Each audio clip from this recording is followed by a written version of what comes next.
or hot coffee. I always get their iced coffee. Iced coffee. It's good. It's good. Actually, coffee. It's just they're cold brew black. Coffee from coffee stores sucks dick. The coffee sucks dick every time. That's why I get Americanos, dude. The coffee, the light roast, that medium roast bullshit that tastes like raw green beans. You know, I like that dark, smoky chocolate that you get from an espresso or a dark roast, like a French roast. You go in there. Like community coffee, like that chicory coffee?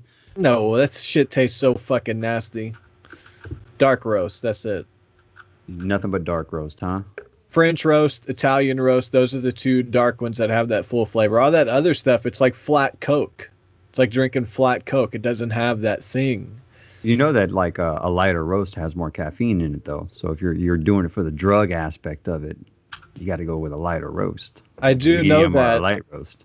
I do know that, but I'll drink more coffee if it tastes good and I like it. Yeah, I get you. Yeah, I'm with you. I'm not medium. So what brand of coffee do you drink at home? We get the Signature Select, a big bag, but I get French roast, mostly whole beans, and I grind them up real fine, and I get a real strong, full-bodied flavor. Or Italian roast is the other dark one that's really good. I like a good French roast. I like French and Italian roast. I like dark coffee. The chicory, you go to Starbucks, like, I'll have a coffee, and you get it, and it's just, what the fuck is this? It's like a flat Coke. I don't know how else to explain it. It doesn't have... It's acidic. It's not full and smoky and chocolate. Definitely from a taste perspective, it does not taste as good. Tastes like shit. But I will say, from a caffeine perspective, the shit definitely, to me, I don't know, like they have a lot of caffeine in their fucking coffee. Here's the thing. If you're talking the caffeine count and the flavor, if you go to Starbucks or any coffee shop, maybe you know this, but you get the Americano. Yeah. Because that's espresso, and that has more caffeine than it's like jacked with. So you get 2 shots of espresso. I find even their coffee was what I'm saying. Like even just their regular coffee, I find to me feels like it has a stronger kick, caffeine. Than an Americano? Not than an Americano. No. That's what I'm saying. I'm saying than a regular cup of coffee I make at my house. That's what I'm saying. Mm-hmm. But for the same price and for sure. Flavor and performance, the Americano gives you both. If you like the flavor of the dark, but you want the caffeine, and you don't want to sip super strong espresso, you get that Americano. Like this, my French roast and my cup coffee tastes just like an Americano from Starbucks or somewhere else. Just rich, just put some hair on your chest. All right, bro. You can stop shaming me for my coffee selection today. Well, I stopped while I was out. I stopped while I was out with Tiffany. So we shared some articles of some really wacky stuff this week. The first on my list is that private government article. Is that okay? So that's where tech companies. That's in Nevada. Yeah. You want to screen share that article? Yeah, I can screen share it. I have all the bookmarks in order here, and I'll post all the links to the stuff I found that I clicked through on the show notes, wherever that is. The podcast at the bottom. In the description, I'll have links to our bands too. But yeah, so this one was kind of wild, man, and this is pretty recent, February 3rd. And this is basically talking about, I don't know if you want to summarize it, but this is basically talking about the idea of trying to draw technology companies to Nevada, or how do you say it, Nevada or Nevada? I say Nevada. I've always said Nevada. That's what I've always said. Nevada. Dylan walks down his own path in life. So yeah, in order for Nevada to attract these technology companies, they're going to allow them to essentially purchase a certain amount of land and set up their own governments within that land with their own. With all of the powers of a local governmental body. Yeah, if you have 75 square miles, I believe is the number. So zone requirements. Outside of the city, but in like the country, basically. Zone requirements would include owning at least 78 square miles, of undeveloped, uninhabited land within a single county, but separate from any city, town, or tax increment area. Companies would have at least $250 million plans to invest and an additional $1 billion in their zones over 10 years. The zones would initially operate with the oversight of their location counties, but would eventually take over county duties and become independent governmental bodies. Yeah, man. Basically, the county is going to usher them. They're going to groom them up and raise them. Be like, all right, you're good. Now you have your own government. It's kind of like the maritime laws. When you go out on the ocean, you can make your own law. Or if you have an island, you can make your own law. That's how they did the Federal Reserve on Jekyll Hyde Island outside of New York. They went to the Jekyll Hyde Island and then made this new law, this new rule, the Federal Reserve.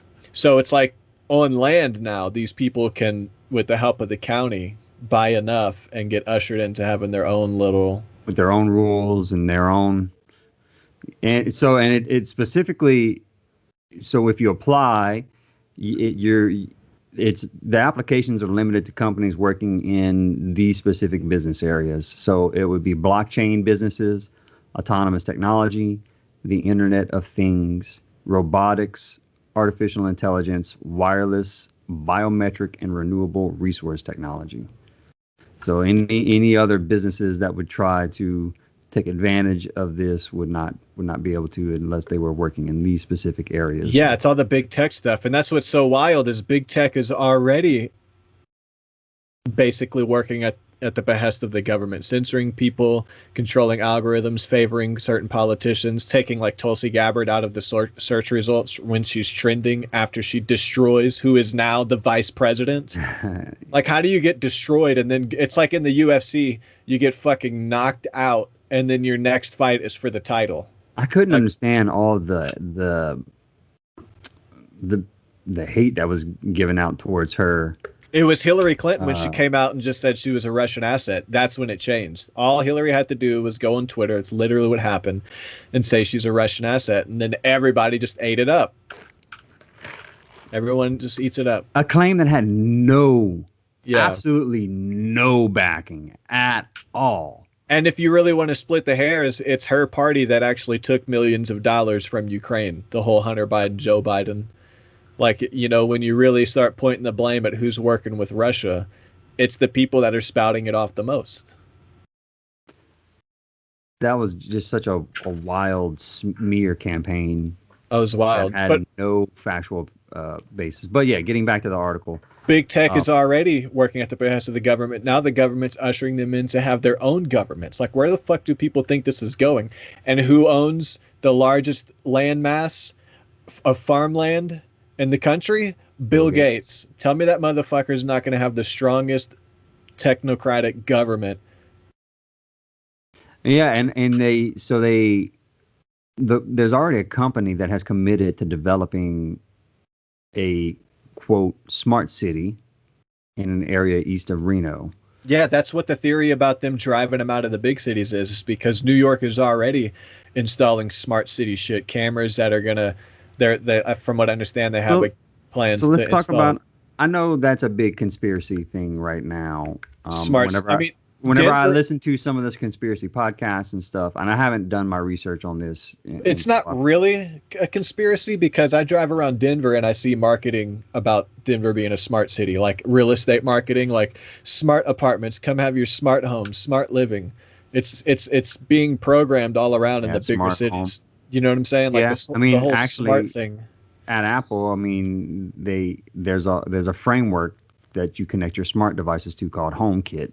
Yeah. It's all for all your smart devices. And it's all going to just eventually scan people about COVID and then alert the technocratic governments to come on the behalf of the government to. Now, that's one thing I have to say that Apple is definitely doing right in this area that the other tech companies have not been doing well in terms of like privacy and not.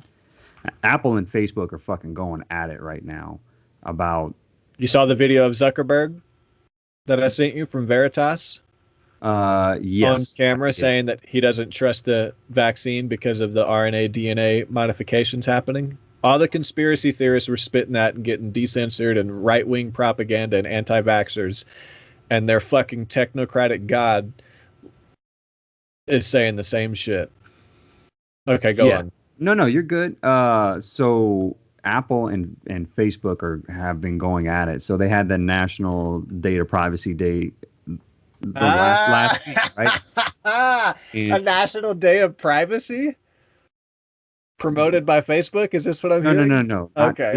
This had nothing. Facebook was no part of this. This was What's in this? actually this is an internet. This was in another country, I think. And Oh, Tim was speaking damn. at it, and he was basically um talking about the dangers of allowing all these companies to collect massive amounts of data on you to where you become the product rather than um, you actually using the product. Like you are the product of Yeah. these social media companies. And so Tim is like outlining all this in this speech, and he's like he's obviously talking about Facebook.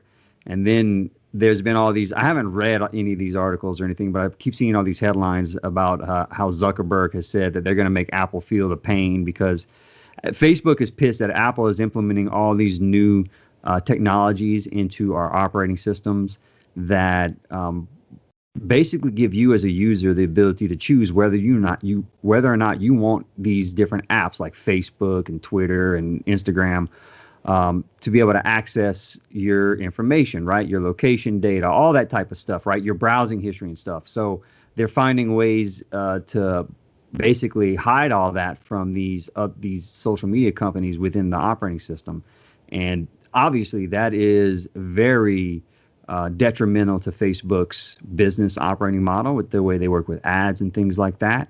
And so Zuckerberg is furious about it and has been Fuck that guy. has been talking shit about how Apple is going to diminish the user experience because by implementing these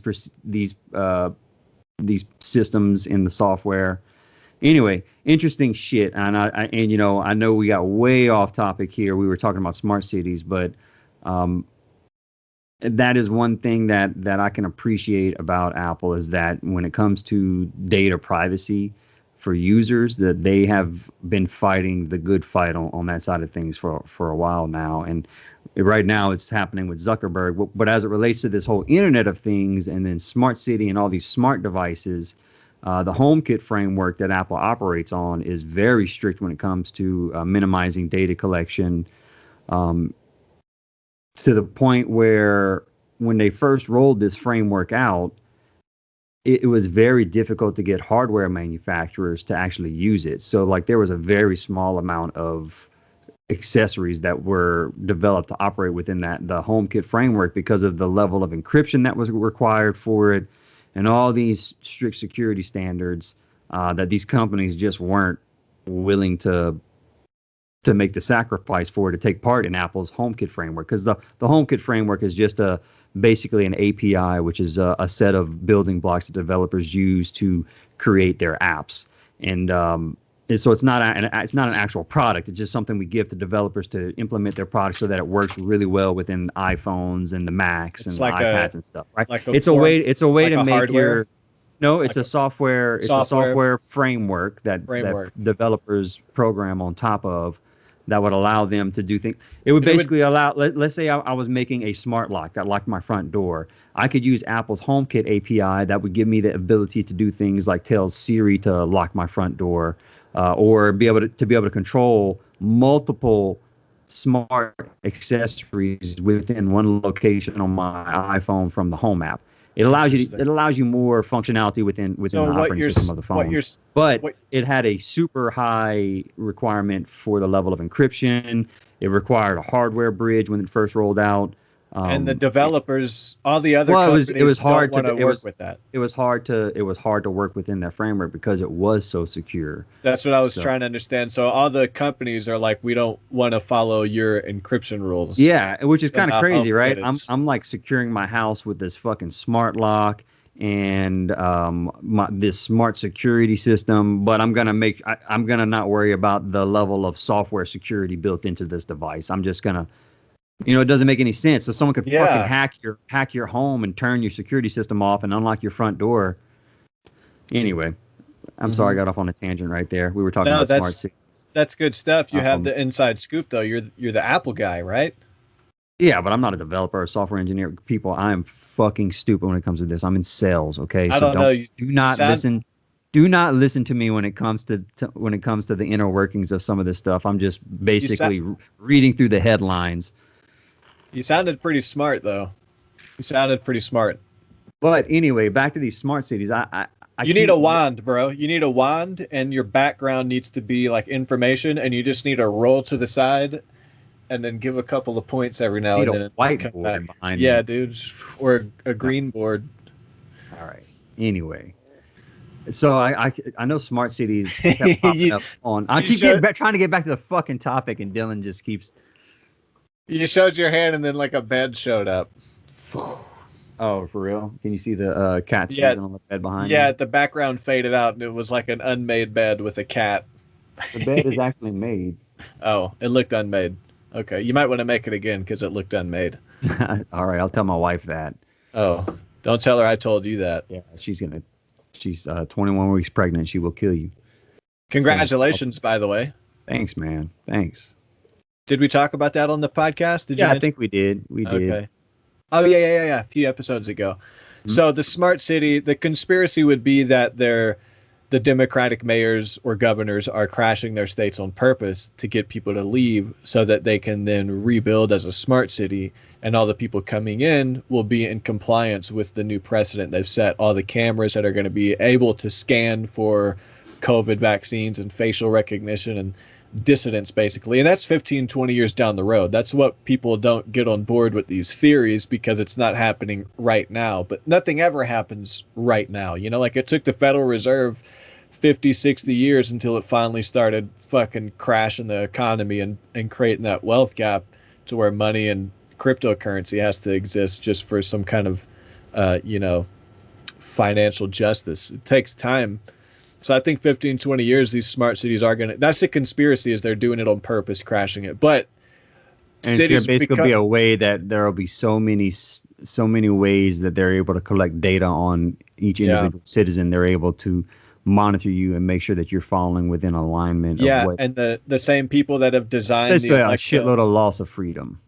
yeah, the same developers and big corporations that have developed all the smartphones and listening devices in the house the last 10 years are the same developers that are developing, working towards these smart cities. So it's like the whole city is just going to be a big bug everywhere. And if you're talking about, if you're criticizing the vaccine at a bar or outside smoking a cigarette and you're next to a smart camera, and then just some cops come up and like write you a ticket or give you like a strike because they're trying to implement social credit on apps that they have in China right now, where if you don't get enough steps per day, then you don't qualify for certain tiers of health insurance because you're not technically taking care of yourself, and blah blah blah. Like a really high monitored social Yeah. credit system is what's ultimately going to be ushered into, where you can just have finances and opportunity taken away from you because everything's coming through these apps anyway. It's like,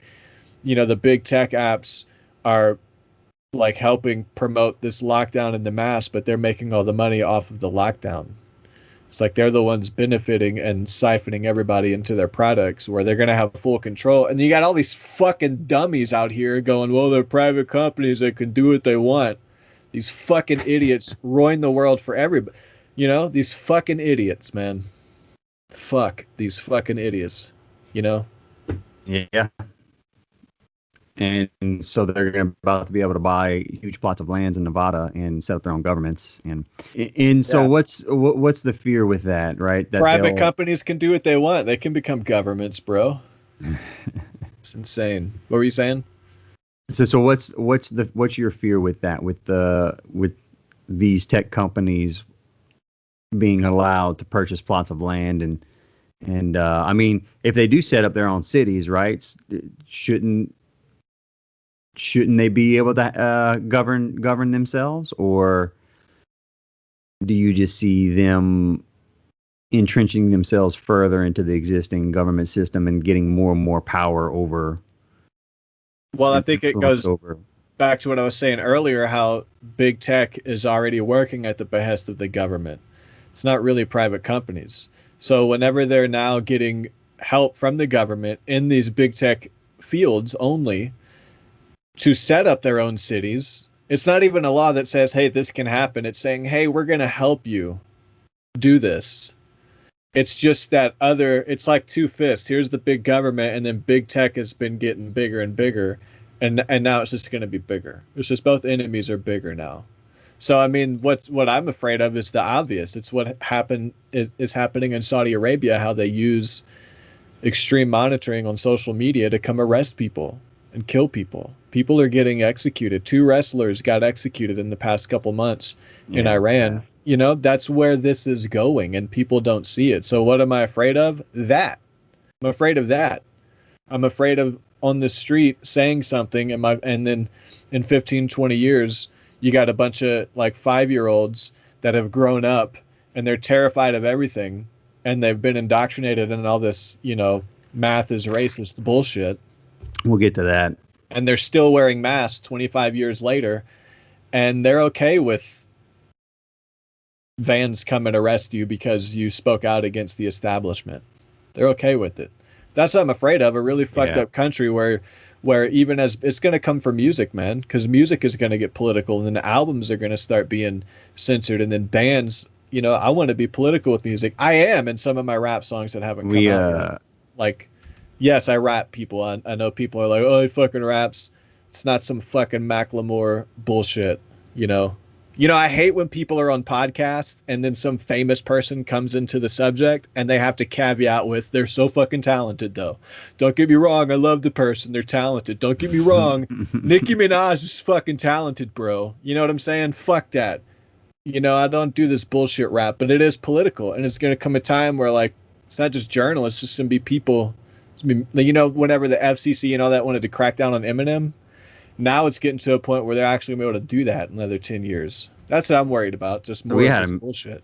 We had a management that didn't even want to work with us because of, I mean, if for any of you that have checked out Golgoth and stuff, it's not the most tame shit in the world, especially lyrically and artwork wise, or even the name of our last album.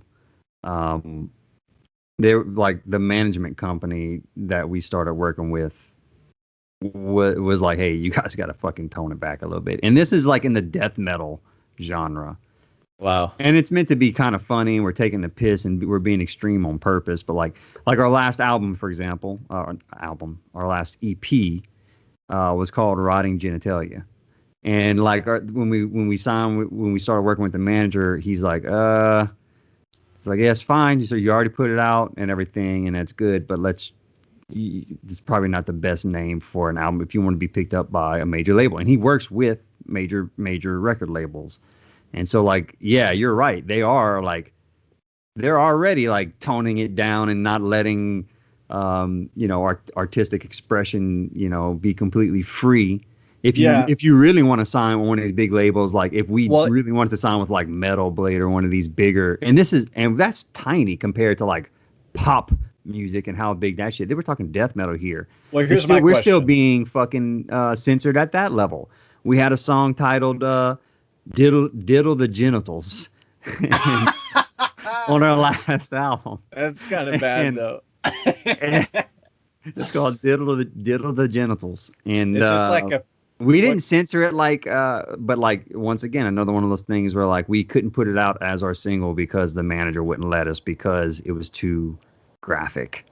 So is he doing that because he wants to market you better? Song. Or is he doing because he's gotten feedback from these companies, these record labels, because he works with them. He works for them. He talks to these people like, hey, what do you guys think about this, right? And so like he gets all that feedback, and that's the feedback he gets from these fucking bigger labels. Like, yeah, that's not gonna go over well. That's not gonna, like, it's too graphic. It's too disgusting sounding. So in fairness, anyway, and that's at the small little tiny level of death metal where it's a very niche genre. Not a lot of people. I say not a lot of people listen to it, but a lot of people do. But this is what's fucking bullshit whatsoever, and we still get fucking censored.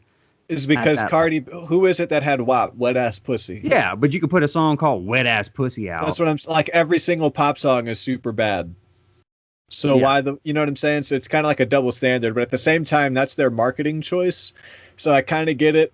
the next step would be if it's illegal. If he doesn't want to do it because like we're going to get arrested because the surveillance state is so deep. So and it's not to that level. It's just I don't know. Maybe the big record labels are kind of tied in at that level, and that's why they don't want to do it. But anyway, let me refill my coffee. Okay.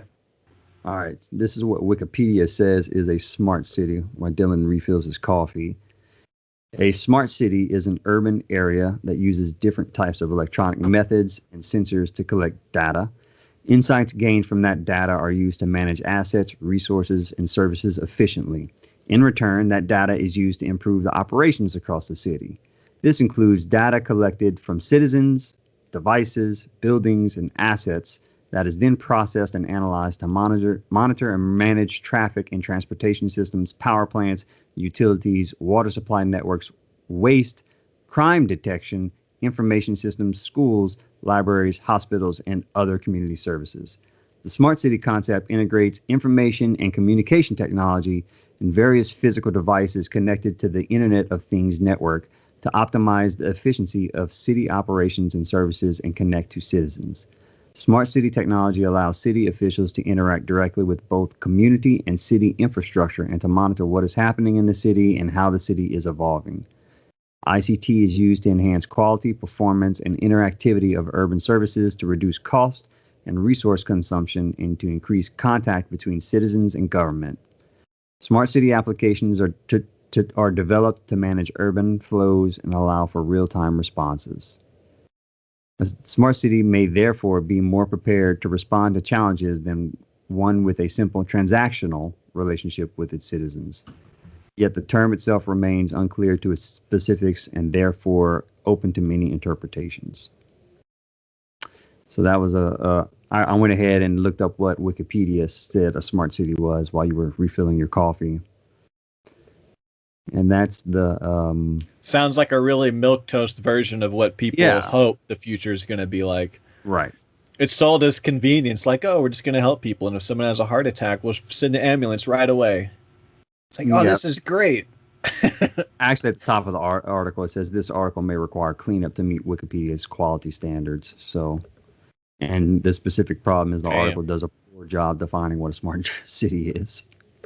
And additionally, a large amount of the text consists of what seems to be marketing fluff.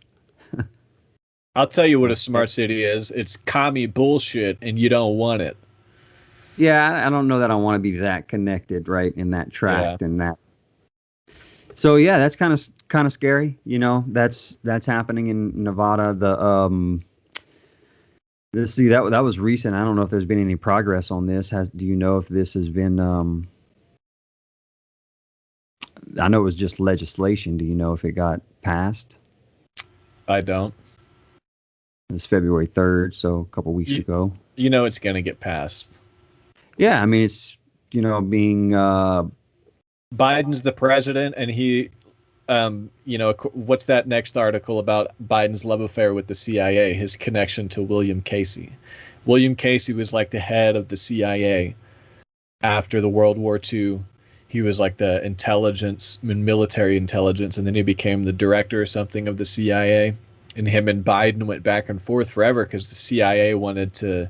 It was kind of hard to understand the article. It was complicated, but yeah, it was like Biden kind of posed as resistance, but in the end voted for William Casey. Biden was like, no, we don't need that. We need this. We don't need more... Oh, man, it was so complicated. But Biden kind of like, they played good guy, bad guy, and then Biden voted for him in the end. Just like what AOC and the squad does.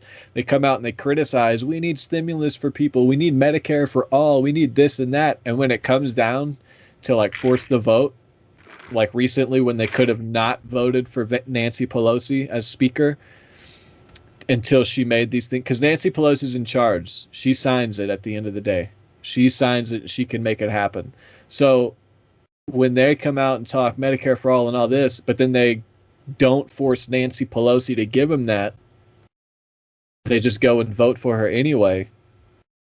That's what Biden did with William Casey. It's like they come out and tell people what they want, but then they vote for the people who control them. So Biden and the CIA and this William Casey guy and Biden being president, that legislation is going to get passed, man. That stuff's going just like clockwork for them. This is all going as planned for them. Yeah. That's my bet. You're probably right. So the William Casey stuff, from what I understand, it had to do with like whistleblowers, right? And, gray mail. Gray mail. mail. You can't bring in declassified documents during the trial for the defendant. Whistleblowers like Assange and them. The gray mail was you can't bring in declassified information for the defendant because they want to prosecute whistleblowers and people that leak information on the government. Biden was saying how the CIA didn't do a good enough job, so we need to up restrictions here. But then William Casey is like, and then Biden's like, oh, William Casey left out information in his court. He didn't disclose money he got, But then in the end, Biden voted for Casey, and they perpetuated their surveillance state, and it never fucking mattered. But William Casey, the other thing was he literally wrote the book on tax shelters for large companies. That's kind of what his claim to fame is, his big deal. He wrote the how-to book, which I tried to find, and it's not for sale anywhere. Can't buy it. But he wrote how to stay away from paying taxes. All the big companies don't pay taxes. Yeah, look up William Casey book on tax shelter. I did a search. I couldn't find it. And even in that article, I have it. There's a link to the book. I'll screen share it. Yeah, go ahead and screen share it. Oh, and he was involved with the Iran-Contra affair. Yeah, he was. William Casey was, that is. Yeah, that Iran-Contra affair was a real big behind the scenes fuck you to the people. I mean, they straight up came out and were saying, hey, we're not doing this, and then they did it. So can you see this? Yeah, I can see it. You can? Yes. I don't see it on my screen. Maybe I do. Bruh, how can you not see it on your screen if you're looking at it? On the Skype screen, I don't see it. Fuck the Skype screen. Just do your thing, bro. Okay, so I go to reading only so these fucking ads don't get the best of me. So the book, if you click on the book, he wrote the book on the tax shelter subject. Where is it? I looked on Amazon and everywhere. We're sorry, the page requested. Be found. Yeah, the book isn't available, even though the link to it. So, like, whenever this article was written, apparently that link was good. Otherwise, they wouldn't have posted it. October 10th, 2019. Since then, maybe this is conspiracy. Maybe this article took off and they said, hey, we got to get rid of that book. People are buying it. But it's not there. Okay. Yeah, this is a weird thing. William Casey was Ronald Reagan's transition team, which he was said to fly to Rome, where, departing from a black windowless C-141 jet, no windows, he visited the Vatican to brief Pope John Paul II on the latest developments in the war on communism.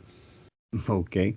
Yeah, at the end of his life, Casey was directly implicated in the Iran-Contra scandal, narrowly avoiding prosecution when he was hospitalized less than 24 hours before Congress called on him to testify. I thought that was shady. Oh, super shady. Just like that MK Ultra episode last time, those two guys, that guy just jumped out the window. Yep. Yeah. So look right here. But in records in the CIA Crest archive, unsealed in 2017, it details Biden's role in supporting Casey's rise and ushering in one of the darkest eras of the CIA's history. Let's click on the CIA Crest archive link and go to the Freedom of Information Act page. Not found. Not found, dude. 404. Not there anymore. What the fuck is up with that? Yeah, man, this is the Freedom of Information Act.gov, CIA.gov. Like So this must have been a good link too when this article was written. Now it's not. Let's see. Just to make sure it's not some shit on your end. Let me click on the link on my side. Yeah. Nope. Same thing. Yeah. So in the 80s, William Casey praised Joe Biden for giving the most serious threat to the CIA's unchecked power, the Justice Department. A good thrashing. So Biden criticized the Justice Department because they weren't doing a good enough job against whistleblowers, I guess. And then Casey liked that. So they were both trying to get whistleblowers, but Biden was like criticizing the Justice Department. So the public was like, oh, look, our government isn't really doing that good. I guess we need to trust the CIA to take up the slack the government's not doing. So they kind of like work this narrative out there. And in the end, they just play ball together. His demand that if his gray mail legislation, which he sponsored, was not enough to enable them to go after leaks, they tell them what else needs to be done. I don't know what that means. Yeah, I think in the end, like towards the end of the article, it just basically talks about how Biden, even though they have their disagreements or whatever, Biden's like, you know what? I'm going to go ahead and vote him in because it's not worth the political turmoil that goes against, standing up for my values. So I'm just going to go with the fucking flow and do whatever I have to do to get votes in the future and make this political move. Is what the article ends up stating, I think, towards the end. Yeah. So crazy, man. But he's super in bed with the CIA. Here's the part where William Casey gets all that money that he didn't disclose. Months after Casey's confirmation, in the wake of the revelation that Casey had failed to disclose to the committee 9 investments valued at more than $250,000, personal debts, and contingent liabilities of nearly $500,000. A number of corporations or foundations on whose board Mr. Casey served. Biden admonished him for displaying a consistent pattern of omissions, misstatements, and contradictions. So, like, Biden criticized them for leaving this stuff out, as corrupt as that is, and then voted for him in the end. Like, oh, okay, you're good. Let's see. The Senate Select Committee on Intelligence ultimately found that Casey was not unfit to continue in his role, and in doing so allowed a key player in the Iran-Contra scandal to continue in his role unchecked. And now Biden's our fucking president. He was doing this shit when he was senator and no one knew who the fuck he was. This was before I was born. And now Biden's president, and you got George Bush and Obama coming out and supporting him. So like all these presidents are coming back as this big cabal to run the show while Biden dies silently in the corner and power gets disseminated to big tech companies that have their own governments and, Queen Kamala. Yes, Queen. Yes, Queen. Yeah. So Biden's in the bed with the CIA. We talked about last episode, the horrors that the CIA has administered to its citizens of the U.S. unknowingly to us over many programs, many times, and to citizens of other countries, overthrowing governments that were democratically elected to install dictatorships again, to once again, just for money, right? At the end of the day, for the almighty dollar. And they continue to do it programs. They continue to do it over and over and over and over again. And all these politicians are in bed with them, allowing them to do it because they're probably getting a cut of all this money. And so this vicious cycle continues nonstop. And then if you talk about this stuff or you question any of it, you're a crazy conspiracy theorist, so they can automatically dismiss you. And now, dude, that word is getting super weaponized lately. They'll just automatically, even if you don't even fucking believe in QAnon or anything, they'll just automatically call you a QAnon conspiracy theorist now. That's like the new thing, the new smear. Yeah. So crazy shit, man. And Biden's in bed with them. Yeah, and speaking of the CIA and all that undercover shit and how corporations hide behind legalities, let's check out this Sullivan article. Yeah, so the paid writer. Yeah, John. You just sent me this morning. Yeah, so I took some notes so that I know I just sent it to you. No, I read. Oh. Yeah, Michael Sullivan documented Ashley Bobbitt's death at the riot. John The Sullivan. What did I say? Michael. John Sullivan. Yeah, sorry. I'm thinking of Michael the Archangel, who God sent to protect me, because in these hard times, I just need every support I can get. So it's Phrygian slip. Thank you, Michael. John Sullivan documented Ashley Bobbitt storming through the glass and being shot, killed by police. He documented that. He was encouraging the crowd to rush through. He was saying, fuck yeah, shit is ours. Take back what's ours. We need a revolution. Wearing MAGA gear. This is who he was at the riots. But he was documenting this on, like, you know, these videos. This is what I was saying about the storming the Capitol. This stuff on the news was high quality news media cameras. It wasn't phone cameras they got from eyewitnesses. It was, so he immediately on that day signed a $35,000 deal. And I actually saw the document, what I'm pretty sure was the actual concrete all right, you contract. share that whenever you. That's what I'm saying. I can't find it again. It was on Twitter, and I thought I bookmarked it. I tried finding it, but I'll see if out. I can find it while you talk about the article here. Yeah, so he signed a deal with NBC and CNN for $35,000 for his video. Previously, he was indicted for violent celebration in Provo, Utah. Anderson Cooper on CNN interviewed him as an eyewitness, not a perpetrator, despite him super perpetrating. Despite him inciting the crowd further. Yeah, and burn this shit down. This shit's ours. Fuck yeah, we got enough of it. Enough of us. Doesn't that remind you of the Manson murder trial? How all this important stuff was left out because they needed to spin a certain narrative? Like, Anderson Cooper didn't bring up his past indictment for violent celebration in Provo, Utah. That should at least not. Which, by the way, this dude just seems like a crazy bastard. He was at all these Black Lives Matter rallies, you know, inciting violence and shit. And then he goes, you know, back in August, he was at another protest in D.C. where he's telling the crowd, we're about to burn this shit down. We got to rip Trump out of office. Fucking pull him out of that shit. We ain't waiting to the next election. We about to go get that motherfucker. Oh, was that from a different protest? It's time for a revolution. Yes. He's just going back and forth. He's literally going back and forth from, like, you know, protesting for the left, protesting for the right, protesting for the left, protesting for the right. Like, he's just inciting on both sides. He's just a crazy bastard. So he was, exactly. So his attorney, Kirsch, forget the first name, Kirsch, filed the invoices of his payments to court to support his claim that he was a documentarian of history. So I thought that was a very bold move. Like, okay, you want to, you know, let's just put this in court. Like Eminem, he disses himself before his opponent can.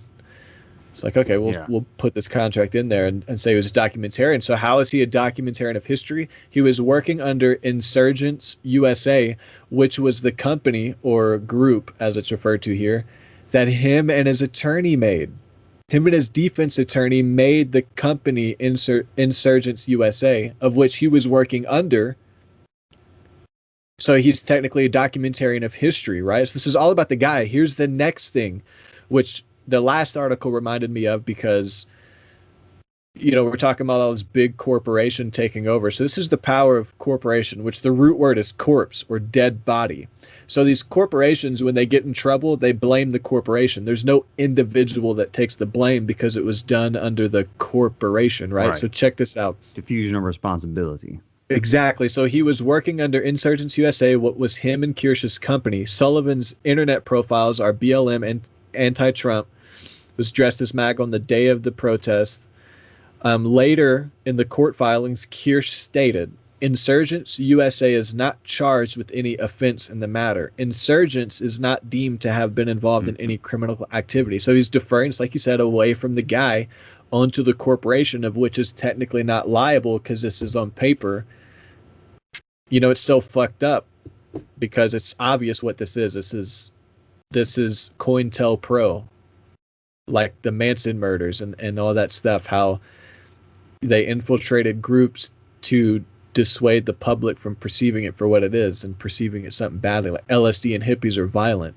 Do you think this has to do with Trump's feud with the intelligence community towards the beginning of his presidency where they're just fucking out for his ass, or they were out for his ass. Oh yeah, I mean, I'm sure that's it, but at the same time, I think this is what's happening anyway. I think this is just I think Trump's in on it. I think Trump is playing ball. Because if he was really fighting the intelligence community, he would have pardoned Assange. He would have done a lot more than he ever did. You're absolutely right. So I mean, he was just a narcissistic asshole that got into. Yeah. I mean, he plays ball at the end of the day. The wars never stopped. The drone bombings never stopped. He plays ball at the end of the day. So I found that document. If you could see my screen. I'm screen. Yes, that's it. Zoom in on that motherfucker. This is not even a document. It's straight up the contract where he was paid $35,000. I mean, that's what journalists do, is sell their stuff to news networks, right? It says this agreement is made and entered into this on the 6th day of January 2021 by and between licensor and cable news network, Inc., CNN, grants of rights for $35,000, the receipt and sufficiency of which are hereby acknowledged. Licensor hereby grants to CNN a non-exclusive license to use the materials described as follows. Eyewitness video of the shooting at the Capitol Hill 01/06/2021. Collectively, the materials for use in accordance with the terms of this agreement. The license granted here. Anyway, you get the fucking idea. I'm not going to read through this whole contract. They're paying him on January 6th $35,000 for this video, where this guy, even though he's claiming he was a documentarian for this whole process, he's on video inciting the fucking crowd, right? So anyway, like you said, very shady shit going on. Seems like it could be COINTELPRO. Oh, definitely, because there's three things going on here. I mean, number one, on the surface, that's what journalists do, is sell their stuff, right? That happens.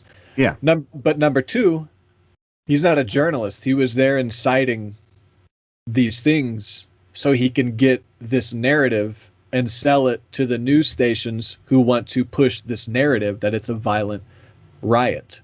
The same news stations who weren't promoting BLM as violence, even though it was violent as a motherfucker, right? Those are peaceful. So this guy is fueling the narrative, obviously not in tune with this ideology of mine. He's not there authentically. You know what I'm saying? So the first surface, people want to be like, oh, well, journalists sell their stuff. That's what I hear people that aren't awake. So journalists sell their stuff. It's like, yeah, but this guy is not a journalist. He was there to create journalists don't go. Yeah, journalists don't go there and incite violence. Yeah, and then the third thing is he sold it to the news agencies that are pushing the narrative. He went there to try to fabricate, because he's not MAGA. He's BLM and Antifa, and he was doing that stuff over there. This guy's a provocateur, an agent provocateur, which goes back to the Gulag, which goes back to Mussolini and all this stuff. This isn't. So you think he's gonna get off for this? Yeah, because the defendant was saying next. He said that defendant is legitimately self-employed as a documentarian, and it is oppressive to require that he not be allowed to continue his primary area of employment for an extended period of time. So this whole thing, as far as paperwork goes, is he was a documentarian. He just sold his story. But the other side of it is like, it's not a story. It's a fabrication of what happened. Selling it to the new if he wanted to sell a story, why didn't he sell it to the other news medias? The ones that aren't going to push that this was a riot. You know, it's super biased, and it's not journalism when you look into it. So I don't buy that this guy's a documentarian of history, because him and the defendant have the company he worked under that's now deferring the blame. It's like, but just going back to my original point, on the surface, you bring this up to people that aren't awake, and you're like, see, it's agent provocateur. Their thing is, no, people sell their stories all the time. Yeah. You know, but when you put everything in context, you can't buy this shit. No. No smart person buys this shit. Not even conspiracy theorists. I'm talking like the Abby Martins of the world, the Matt Taibbis, and the journalists of the world. They don't buy this shit. Journalists who actually cover this shit. Yeah, this isn't conspiracy. This isn't conspiracy. This is a critical eye on things that are obviously, I don't know what I'm trying to say, fishy. Yeah, there's some fuckery going about, as we like to say. Yeah, conspiracy is aliens live on the black side of the moon, and they're Yeah, or the Earth is that's flat, or space is fake, or whatever. in, Those are fucking ridiculous conspiracies. in all fairness, broad stroke, I don't trust NASA, and I haven't been to space myself, so it is a faith-based science where you just have to trust. You know what I'm saying? But at the same time, I Fair get it. enough, but I get it. You can I don't look and know. see Saturn, and you can see planets and stuff. Yeah, You know. dude, Dylan, we've talked about enough cosmological things to. I think space is real. But Yes. Speaking of cosmology, let's get to the next one, the universe. These a little break from the politics. yeah, Huge galaxies move with each other. Dwarf galaxies orbit larger galaxies, and this defies prediction models. the They found like a parallel rotation in galaxies, quasars, supermassive luminous galaxies with supermassive black holes at the center, billions of light years away on a parallel rotational axis. And they're finding it very commonly, and that defies the known standard, principles, yeah, with the which standard cosmological model. which states that everything happened randomly since the Big Bang. There's no order. It's like, but things beyond, because there's order inside our galaxy, but physics there, it doesn't hold up when you're predicting this parallel stuff Yeah, across so billions of to quote the galaxies. article, it says our expectation from the cosmological model from You what want to we share it? Yeah, I can. So our expectation from the cosmological model, from what we understand about how the whole cosmos evolved, is that satellite galaxies should be more or less randomly distributed in the host on the host and should also move more or less randomly. It was therefore a big surprise that satellite galaxies around Centaurus a galaxy located 13 million light years away, are kinematically synced into a disk-like alignment rather than the messy swam predicted by the standard cosmological model. All right, so that was one instance of it, right? Which you can kind of write off. But then you go a little further down here in the article, and it says this odd coherence, known as the plane of satellites problem, can also be observed in our own Milky Way galaxy, as well as the nearest galaxy, Andromeda. In simulations based on the assumptions of the standard cosmological model, coherences of this nature should only occur in 0.2% of galactic satellite systems, and yet observations keep suggesting that they are apparently commonplace. Mm-hmm. And so then it goes on to say, well, why is this happening? It might be related to the cosmic web, an enormous structure made of threads of dark matter that links galaxies across the universe. The orbits of satellite galaxies are thought to be guided by these filaments, which may help explain some of the enigmatic behavior seen in nearby galactic systems. So, thought that was kind of cool. I didn't know there was such a thing as a cosmic web where these filaments connect all these galaxies together. Kind of trippy to think about. Yeah, and that defies our known laws of the way things work here in our little perspective. Because I mean, they're talking about satellite galaxies that are orbiting around other galaxies, not even satellite planets, dude. Just galaxies. And then these big clusters of galaxies separated from other big clusters of galaxies have like parallel motion to each other. What was it? Centaurian C? Let's see. It was studied that 15 of the 16 satellite galaxies were in unison, and then later, when they got more information, turned out to be 21 out of 26. So it's the more they look, the more they find this odd occurrence, which is no longer odd. So they have to kind of upend their known understanding of the cosmos and fit in this new physics, because it's the way it's described as a filament, a cosmic filament, a thin string of dark matter that's connecting it. That's the only thing they can think that's causing any kind of connection, because it's described as the rotational plane of like the black holes inside these galaxies are like parallel. I can't visualize it, but it's common for millions of light years within each other for them to predict parallel behavior. But when you get to billions of light years, 400 million light years,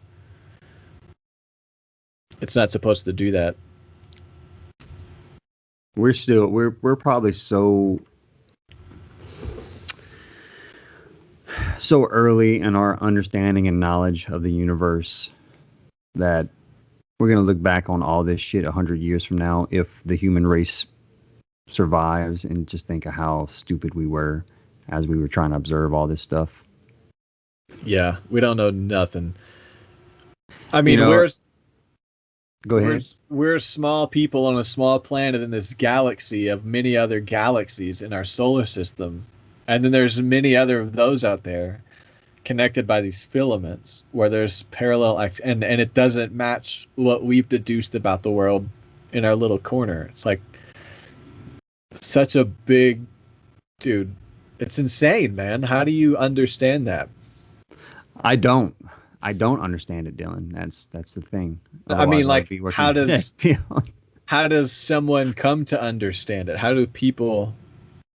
It's crazy. So John Hyuk Lee and his colleagues out of the Korea Astronomy and Space Science Institute studied 445 galaxies within 400 million light years of Earth.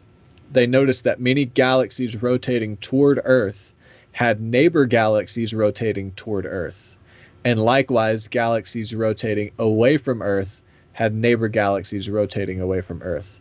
It is impossible for galaxies separated by approximately 20 million light years to directly interact with each other in this way, other than if large-scale structures played a part in this distant cohesion. And that large-scale structure are those filaments of dark matter and clusters of dark matter that connect these preposterously large distances across. So that's like their assumption, like that it has to be something like that making it, because they're observing it all the time, like more than that 0.2%. So in 2014, alignment between the universe's largest structures were found with ESO's Very Large Telescope VST in Chile. The study revealed that the rotational axis of supermassive black holes at the center of quasars, super ancient ultraluminous galaxies, were parallel to each other over a distance of billions of light years away. Bookmark 3. I have that article right here. Spooky alignment of quasars across billions of light years. That will be. This is fucking crazy. Yeah, they studied the polarization of light from 100 quasars and reconstructed their geometry and alignment of the black holes at their cores. The results showed that 19 quasars in this group were parallel to each other despite being billions of years away. So that's kind of a really macro representation of quantum entanglement, how quantum particles as far away will act instantaneously to each other. It's like a really macro version galaxy. And we all know that the galaxies swirl and the chemical and then down to the, it's all like it's all fractal. It's a fractal universe. It's very weird. It's very interesting, the quantum entanglement on a macro scale like that. I just looked up like what is the cosmic web and found another article on it. And I'm going to refill my coffee. Can you start reading that? yeah. So this one's from Big Think. It says the cosmic web is composed of interconnecting filaments of clustered galaxies and gases stretched out across the universe and separated by giant voids. The largest of these filaments that we have found to date is the Hercules Corona Borealis Great Wall, which is a staggering 10 billion light years long and contains several billion galaxies. As for the voids, the largest is the Keenan, Barger, and Cowie void, which has a diameter of 2 billion light years. Within a segment of the spherical KBC void lies the Milky Way galaxy, our planet. Altogether, these features give the universe a foamy appearance. However, once you zoom out far enough, this pattern disappears, and the universe appears to be a homogeneous chunk of galaxies. Astronomers have a delightful name for this sudden homogeneity, the end of greatness. At smaller scales, however, we can see that the universe does indeed have a rather magnificent structure. This begs the question, how did this structure come to be? And then I guess it goes on further and further to describe how. And it's kind of a cool animation here. I guess I'll share the screen so you can see this. Space itself has fluctuating energy levels. Incredibly small pairs of particles and antiparticles are spontaneously coming into existence and annihilating each other. This boiling of space was happening in the early universe as well. Normally, these particle pairs destroy each other, but the rapid expansion of the early universe prevented that from happening. As space expanded, so too did these fluctuations, causing discrepancies in the density of the universe. I guess that's what this is depicting right here. This reminds me of the cosmic microwave background, the CMB. Do you know about that? Mm-mm. That's where I got B modes from. Explain. First, a documentary called The Principle. I watched it a few years ago. It's good. Check it out. They did an experiment where they mapped as far to the end of the universe as they could get the cosmic microwaves. It showed up in temperatures, blue, yellow, red. Like at the end, basically they wanted to map the outer edge of the universe as far as they could get, 360 degrees around from our perspective on Earth. And which we know is probably not the end of the universe. It's just the end of what we can measure. Yeah. So what they found was it made a perfectly balanced sphere of temperature, like a yin-yang. Like over here was really red hot, and then directly opposite was really like cold blue, and everything in the middle was evenly dispersed. And what it implied was, from our perspective, we are at the dead center of, because the distance was the same both ways. We're at the dead center of a perfectly balanced out microwave background, which went against the idea that Earth is not special. We should have seen like maybe further that way and not as far this way, and like less cold that way and more heat this way. But what we found was, from our perspective, we are at the dead center of what they've measured from a very symmetrical microwave background. We're at the center. So it's like Earth might not be at the center of our solar system or galaxy, but it appears to the study we're at the center of the universe. Whoa.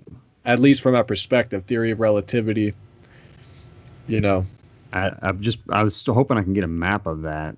The CMB, cosmic microwave background. Yeah. Yeah, really crazy. That energy graph you showed is what reminded me of cosmic.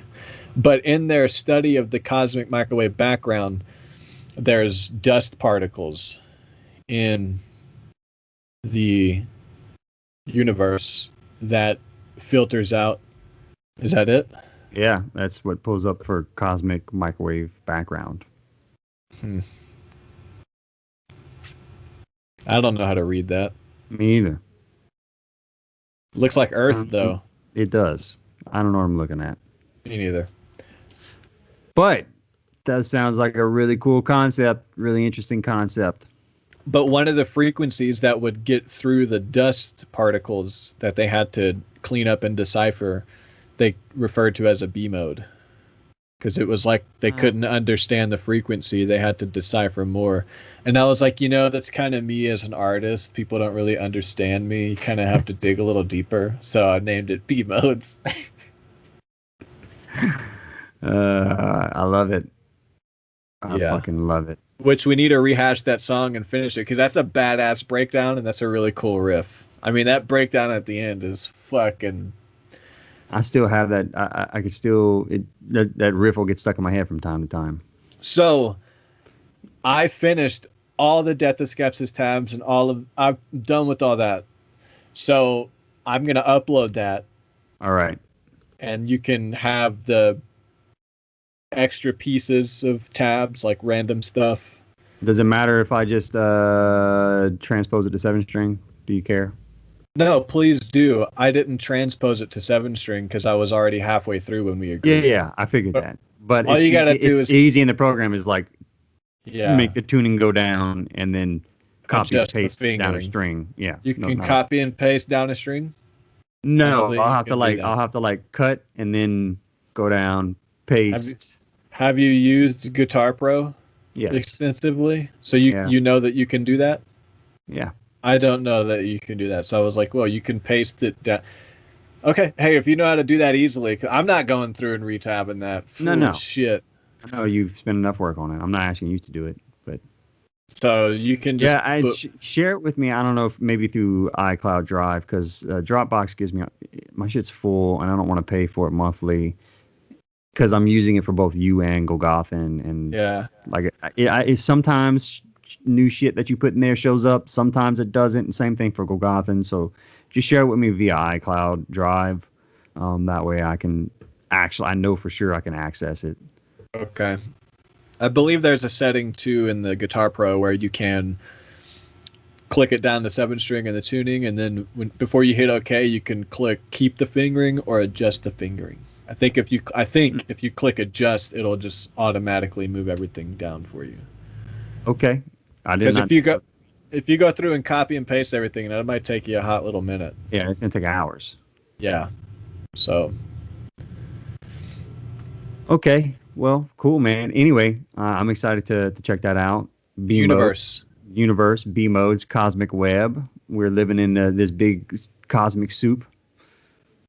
So help me understand this because I just read it again, and then it's like, wait, that doesn't make sense anymore. Probably the wrong guy to help you understand something about the universe, but I'll give it a shot.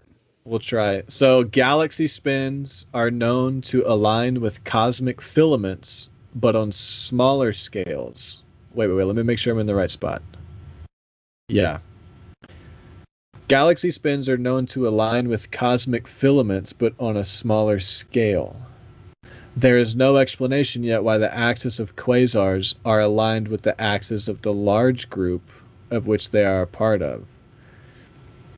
The axis of a quasar is aligned with the axis of the larger group which they are a part of. So that super ancient luminous galaxy is a part of more big galaxies, and they're all like parallel. And that's what defies their known understanding, is like at that big a distance, yeah, there is no parallel. It's only when you're close. So where I guess gravity would typically take effect and start having those forces impose on each other. This is the part that lost me. This behavior upends the cosmological principle which states that the universe is uniform and homogeneous at large scales. This is not the case with the parallel behavior of quasars. Isn't uniform and homogeneous the same thing as parallel behavior? That's what's confusing me. Uniform is like evenly, like an evenly distributed, I guess, system of planets and stars. I guess it's not evenly distributed if it's clustering up with itself. Right, like if they have these filaments that are causing these galaxies to have different effects over these large distances from each other. See, you do help me understand the universe. I don't know if I even accurately understood that myself. We're just guessing at this shit. But hey, it's fun to talk about on a podcast. This also upends the theoretical timeline of the universe relative to the Big Bang model, which predicts that small satellite galaxies will end up in a random orbit around large host galaxies.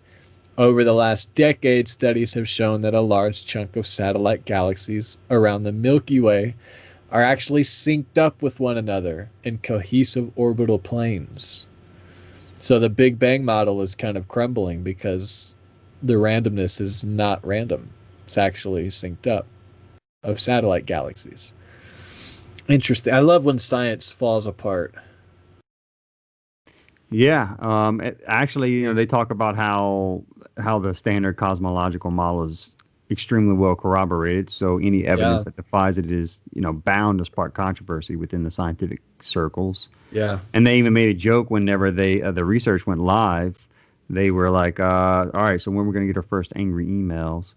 But, they did state that despite what they were expecting, that they actually got nice emails from their competitors that said, okay, this looks really interesting. So I guess that's encouraging to hear. Yeah. I know science a lot of times can be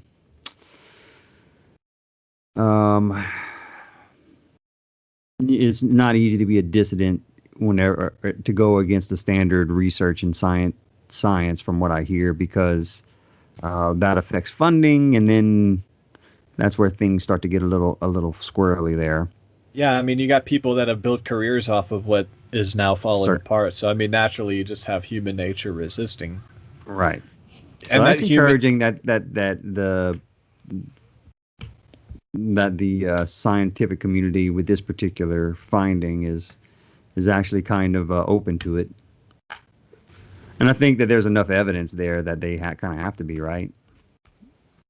They keep finding all these dwarf galaxies that are syncing up with their larger galaxies, and that disproves a portion of the standard cosmology. Kind of have to be open to it. yeah, I mean, if you prove that galaxies are orbiting, that's kind of hard to fudge your way around. But water erosion on the Sphinx, water erosion on the Sphinx is kind of I don't know. That's pretty hard evidence, though, proving that galaxies are orbiting in sync with each other. So, what are the other ones they found? They found that our Milky Way has these satellite galaxies. In 2015, the same phenomena was shown to happen around Centaurus A, an ecliptical galaxy about 10 million light years from the Milky Way. It's been found at three galaxies so far. The only three they have observed. The findings are very consistent. At the BST in Chile, it was previously shown that, yeah, I said that 15 out of 16 satellites of Centaurus A were parallel to each other. Now it's 21 out of 26. I thought 21 to 28. Whatever. Okay, yeah, maybe it is 28. So this phenomenon is observed in the Milky Way, the Andromeda Galaxy, and Centaurus A. So it's actually super common. It's like 3 for 3. And like you said earlier, based on the standard cosmological model, this should only happen 0.2% of the time.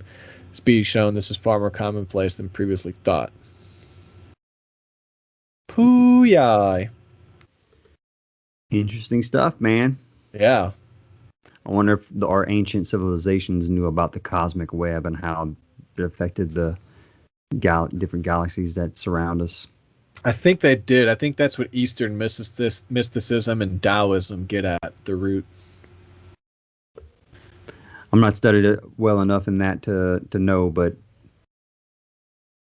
sounds interesting. Yeah. Yeah. So yeah, a little break from politics there, a little bit about the cosmos and science. Kind of related to science, we also had that other article you sent me that the strict lockdowns. Yep, about the flawed data model from Imperial College for the UK lockdowns. Now, this article is a little older. It's from December 22nd of this past year, but still relevant considering that they've been touting this new 70% more transmissible strain of coronavirus that's going around. And we keep having all these cases that we find in all these states of the new strain of the more transmissible version of coronavirus. And basically what this article outlines is that claim was based on not necessarily flawed data, but inadequate data. Yeah, inadequate data. Because we didn't have enough of whenever they started making those claims, we did not have enough data on hand to actually or the models in place to actually make those claims. Yeah, those claims are the UK was put under strict lockdown initially with little to no evidence to support. They claimed that a new strain had 70% transmissibility, and it came from the UK government's new and emerging respiratory virus threats advisory, NERVTAG. It's the only evidence to suggest the 70% transmissibility claim. Their info apparently comes from the Imperial College's Dr. Eric Volz's 10-minute presentation given the same day as their meeting, where he said he delivered this presentation to COVID-19 Genomics UK, COG UK, which is bookmark 7 right here. Welcome to the director, Professor Sharon Peacock. This is the website where they basically say they get money from the Wellcome Trust, the UK government, and the Wellcome Sanger Institute. But in Volz's presentation, he downplays the quality of the COG UK sampling and questions the validity of the model that was used to claim 70% transmissibility. So it kind of downplays it, which leads to questions why Boris Johnson would cite the figures so prominently and mandate the lockdowns. But Voles refers to the two strains in his presentation, the new strain N51Y, and compared it to the old strain A22V. This was the specifics. They said that, so A22V had 3 months of sampling, right? N51Y, the new strain that is 70% transmissible, led to the lockdowns. N501Y. N501? 51? Yeah, 50. Yeah. 501. Yeah. So that one, the new one, only has 1 month of data, but it showed growth more than A22V. But the rest of the nerve tag committee, not Dr. Eric Voles, says we don't have enough data to support these claims to take these lockdown measures. We want more information. The only voice that mattered was Dr. Eric Voles, because they ran with that narrative he put that it's really bad. Well, even Dr. Eric Voles, he states, he adds a caveat, well, trends you see early on don't always pan out. Yeah. So, I mean, we had 1 month of growth of the N501Y strain that was observed before we automatically start saying, hey, there's this new strain, it's 70% more transmissible, and we start actually making policy decisions based on this claim on 1 month of data that even the scientist who came up with that 70% transmissible fact is stating, hey, well, you know what? This is not enough data for us to actually know if this is actually an appropriate claim. Yeah. I mean, the people that listen to the science are listening to leaders take snippets of the science to push their narrative, because the science says we don't have enough information. He also claimed that it was bad on children, which then they came out and said, let me find that part. N501Y.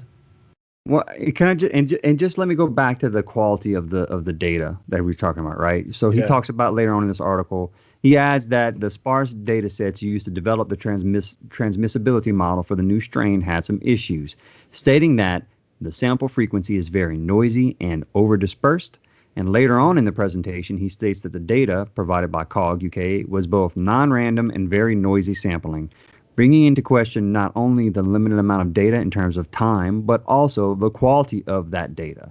After noting the glaring flaws in both models he is comparing, and that it is too early to tell much of anything about N501Y, Voles states that N501Y is growing faster than A22V ever grew. Because also, that was another thing that I read in here. They were using the model for A22V on N501Y to determine transmissibility. And then Voles actually stated that that model is not a particularly good fit, given that there are lots of outliers early on and there are lots of outliers quite late. He concludes that we wouldn't expect a logistical growth model is appropriate in this case. However, he uses this not necessarily appropriate model of a poor fit to compare to the new strain. So, and then we have our leaders taking all this information and implementing draconian lockdowns based on bullshit data. Yeah. That the rest of the science committee, whose voice didn't get out there, says is not. And if you're a person like you or I that actually says, you know what, this is kind of a fucked up way to maybe approach this coronavirus shit, we get labeled a conspiracy theorist who doesn't follow the science. Whenever the scientists are telling us the science isn't sound. Yeah.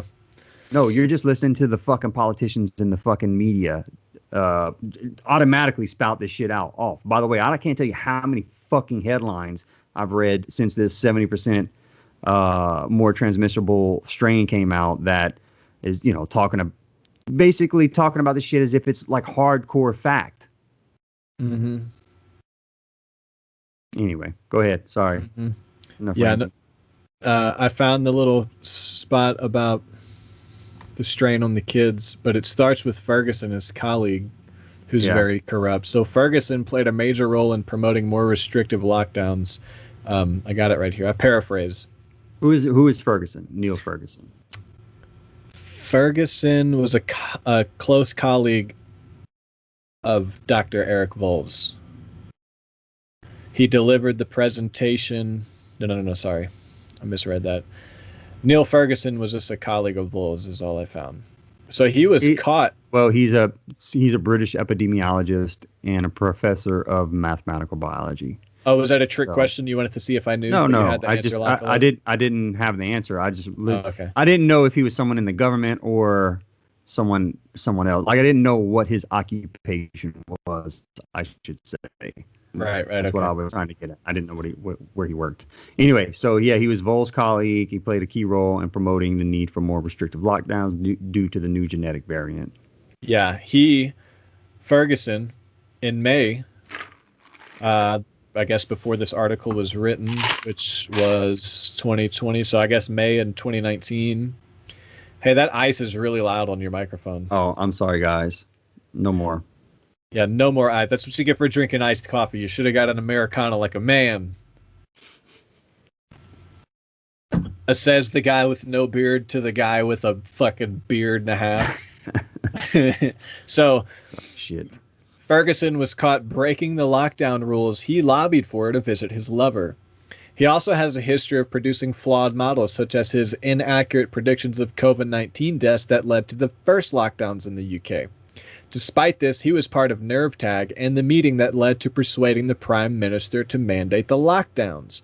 However, the majority of the body's members agreed that there was not sufficient data to support the claim or the lockdowns and wanted to wait for more evidence. There was only moderate confidence that the new strain was more transmissible and concluded that there was insufficient data to answer crucial questions on the new strain. While most NervTag members opposed that sort of immediate action, Ferguson appeared on the BBC the same day of the NervTag meeting and claimed that the UK needed to have a third lockdown. He also said we should be panicking much more frequently. A few days after the lockdown measures were announced, Ferguson made claims that the new variant is highly infectious to children. He then said they haven't established causality on it but conceded in the data. That is incomplete. He also noted that they need to gather more data first to actually determine if children are more susceptible. What the fuck? Wendy Barclay. Her last name trips me out. Barclays. I have their credit card. Another member of NervTag, Wendy Barclay, also perpetuated the unproven claim.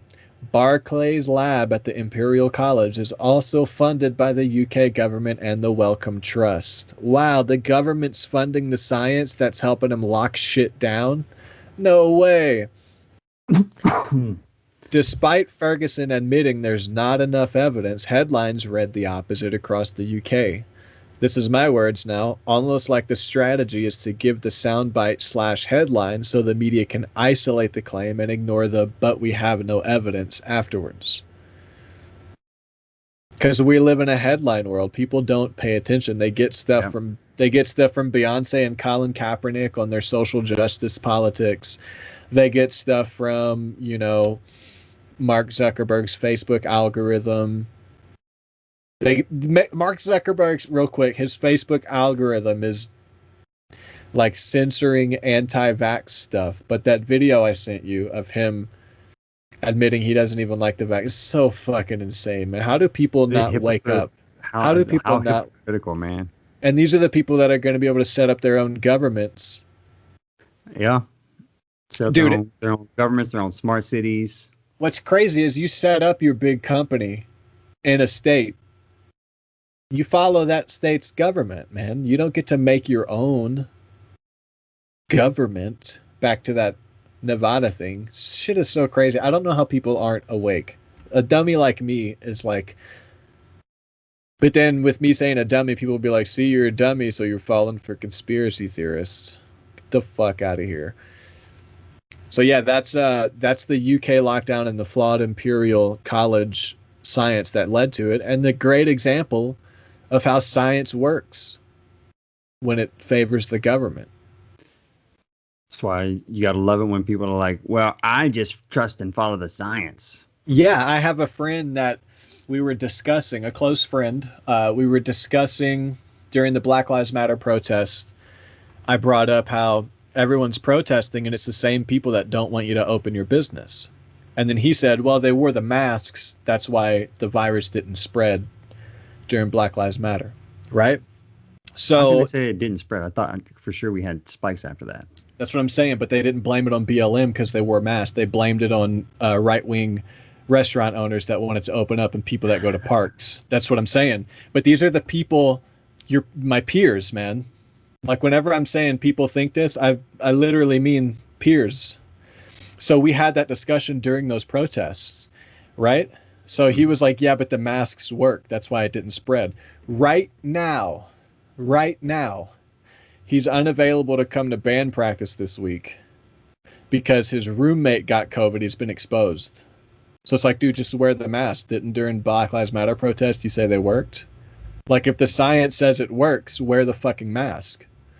People are living in this like inability to critically think because they don't want to be conspiracy theorists and they don't want to be ostracized from the groups they want to be accepted in. That's a fucking good point, man. Like now if you critically think or think anything different than what the mainstream narrative is supposed to be, you get labeled a conspiracy theorist, you get ostracized from the tribe, and that's a scary fucking thing. And much love to the guy. I'm not talking down on the guy. I'm just saying this is not hyperbole when I say everyone is asleep and living in this. Like it's right around you. People are like bouncing back and forth from the logic that comes from establishment science and media. And this is what establishment science and media gets us right here. Lockdowns from half-truths and media headlines, not based in facts. It's such a fucked up world. I don't know how people don't wake up. I get you, man. You're preaching to the choir. You're preaching to the choir to me. I mean, I get it. That's what this podcast is for, though, right? Hopefully, people can kind of tune in. Dude, we're not the smartest fucking guys in the world. We're looking at different news sources and we're trying to point to different things that have happened in history that can maybe illuminate the fact that these injustices could also still be happening today and probably are. I mean, our last couple episodes on things like MK Ultra and stuff. Do you think? So I was listening to a Rogan podcast on the way back from the store with Tiffany just now, and it was with Fahim Anwar, and he was talking about how they're going to start. They have these people in media that are calling for like these truth czars or truth czar committees, where the government will have basically a committee that dictates what's truth and what's not truth, right? And we have people in the media calling for this shit. And it's like, hey, you trust the government to make those kind of fucking calls whenever they've done shady shit like MK Ultra in the past? With all the No. They didn't find anything with MK Ultra. That's why they shut it down and destroyed all the documents. So that doesn't count. Okay. They didn't. You didn't read the NPR article or Helter Skelter, dude? Come on, man. Yeah, you're right, man. But it's like, but no, we legitimately have people calling for that, calling for these like authoritarian almost measures. I don't know, man. It's insanity. Hopefully, like I said, that's what we have this podcast for, so that we can maybe wake a few people up. Yeah, and get them to start thinking critically. Not to believe in a bunch of conspiracies. Don't go believing in QAnon and all this shit, but actually start to pay attention to what's happening around you, and don't always believe what you read on CNN or NBC and ABC and all these major news outlets. Like, start checking multiple sources. Start trying to think about, hey, what would be the reason they'd want to position this narrative to me this way, right? What's the money behind it? You know, that's a lot of times that's what it boils down to is where's the funding coming from for this? Where's the funding? So this it's all these fucking government elites getting rich and staying rich with all these fucked up policies they put in place. Yep. So this Imperial article about the flawed data model leads into the whistleblowers alleged the Wellcome Sanger Institute that funded nerve tag and all that science that led to the lockdowns. Whistleblowers allege that, and it's a link through in that original article. Mm-hmm. So I just wanted to follow up on it because It said they were alleged of misusing the DNA of African Americans by commercializing a gene chip, having neither legal permission from their partners or the consent of the hundreds of Africans who donated their DNA to help develop the chip. So the Institute claims they did not commercialize or profit from the chips. They admitted some relationships have been disrupted with their companies. The Stellenbosch University in South Africa demanded the Institute return their DNA samples. So they were like, look, you're going to be doing that Stellenbosch University was like, look, give us our shit back if you're doing shady stuff. A lot of people pulled out. They didn't want to be associated with that no more. So basically what they were doing was studying African American genomes so they could make better medicine for genetic predisposed diseases. They might get heart issues, diabetes. But if you can gene chip, what kind of the gene chip, from what I understand, helps them streamline it because it can be $800 to $1,200 per person to study their gene, or the gene chip makes it only $100 per person. I don't know if they put the chip in the skin and it automatically whatever, but the gene chip was a cheaper way to do it. Or is a gene chip an actual piece of or an actual chip that a computer uses to analyze this data, or is it something that's that's probably what it is man hours of analyzing data manually in the chip. So there was just commercial conflict of interest because they sold and worked with their DNA and this chip without being legally allowed to by their partners. So they were in this scandal. A large research team left the Institute and abandoned plans to study the genomes of 100,000 Africans. And it's really weird that this Sanger Institute that funded the science that led to the UK lockdown for a virus that many people are saying targets black people and minorities. I don't know if that's true. But on the flip side, that same institute is studying the genomes of those minorities that this virus is supposedly targeting. So it's like, why specifically study the genomes of African Americans? What is the interest in Africa? Well, this might help. So I just looked up what a gene chip is, and this might help understand okay, so, and I'm sorry to cut you off, but let me just read through this real quick because it might give us some context to what they were doing with that information. So gene chips are devices not much larger than postage stamps. They are based on a glass substrate wafer and contain many tiny cells. 400,000 is common. Each holds DNA from a different human gene. The array of cells makes it possible to carry out a very large number of genetic tests on a sample at a time. At the moment, the devices are used in pharmaceutical laboratories to investigate what genes are involved in various normal and disease processes and to speed up the slow and painstaking process of finding new drugs. The hope is that it will soon be possible for doctors to use these devices to run simple tests on patients during examinations in order to diagnose diseases with a genetic base or to find a treatment tailored to an individual's genetic makeup. So the concept is seen as having vast potential, and more than a dozen firms are trying out various cost-effective ways of making the chips. The devices are often called DNA chips or generally biochips. More formally, they are referred to as microarrays, and the process of testing the gene patterns of an individual is sometimes called microarray profiling. So I don't know. I don't think it's something that actually gets implanted. I think it's just they basically study the genome of all of these different people, and they're able to, I guess, upload that data into a chip and then run different models on it, I'm assuming, that allow them to test to see, hey, with this effect of a drug on this particular genome, this is the outcome that we expect from that. Does that make sense? That was a really dumb way to try and break that down, but I would have to read it and see it, because when you're reading, it makes me think about something and I'm back and forth. Oh, sorry.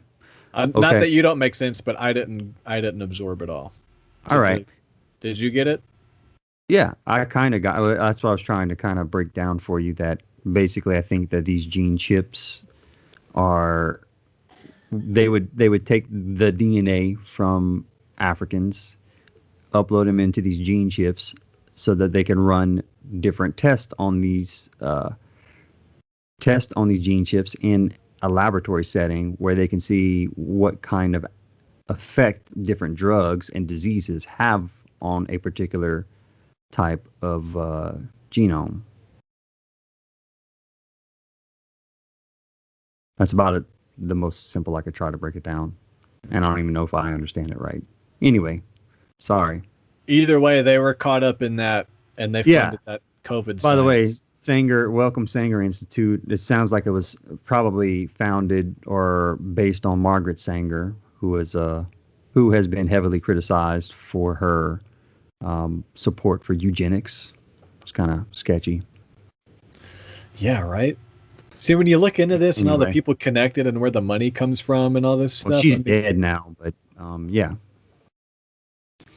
She developed birth control, Planned Parenthood. What was up with this wokeness Oregon promotes teacher program? It's something I just saw online that I thought was ridiculous. Bro, I got angry reading this and then like stopped reading it. I stopped reading it and I was like, I got to finish reading it if I'm going to hate it.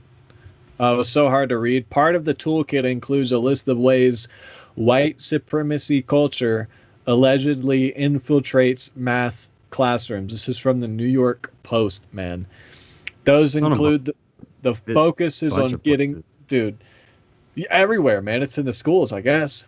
The focus is on getting the right answer, students being required to show their work, and other alleged manifest. Dude, getting the right answer and showing your work is what they're saying promotes white supremacy. Is white supremacy, yeah. So basically, if you don't understand, like I go back to calculus whenever I had to do those word problems, like if a train's going 100 miles an hour and you subtract 50 apples from the caboose, and now it's you know, this and that. Because what they're saying is, the concept of mathematics as being, this is a quote, the concept of mathematics being purely objective is unequivocally false, and teaching it is even much less so. The document for the equitable math toolkit reads, upholding the idea that there are always right and wrong answers perpetuate objectivity as well as fear of open conflict. So basically, if you don't understand and you're like, well, I was reading it like this, the teacher has to go, okay, well, that's right. And especially if you're like a minority student, the teacher definitely has to be like, you're right. Yeah, I just wanted to send that to you so you can see a little bit of the craziness that is actually coming down via policy. And, you know, I tried to think about this like, all right, what am I missing here? Maybe there is something to it. Maybe there is some bit of racism that you can probably find in math, and maybe the way that test scores are scored for underprivileged inner city youth or something. But like the claims they're making here, like, give them an easier test. If that's the case, don't say that math is false. I mean, there's other solutions than to say this shit. This is policy, bro. This is coming down the line.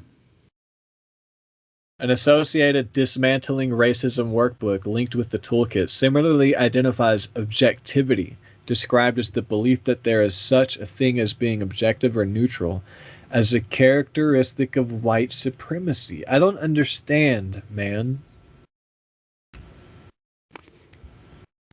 It goes against common sense. You know?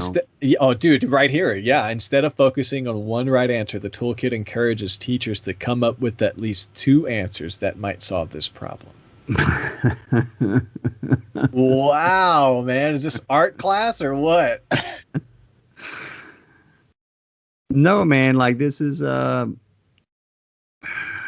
you follow... I follow the science. That's what I follow. Oh, okay. All right. Do you follow James Lindsay on Twitter? No. You should probably follow him. He is constantly, he might be going a little crazy from it, but he was one of those guys that was involved in, remember when they wrote those papers that, and submitted them to all these scientific journals and magazines on all these different woke subjects? Oh, the guy that was on Rogan, they submitted all the fake shit? They submitted all those fake papers, and dogs express... dog rape in the dog park and shit like that. And they got awards. They got yeah, they won awards man. for making up these ridiculous, but just by utilizing woke rules and making sure they abided by Well, those concepts. They won let me rephrase awards that. on these ridiculous papers They they wrote. they But didn't anyway, he was one of the they, guys that did that.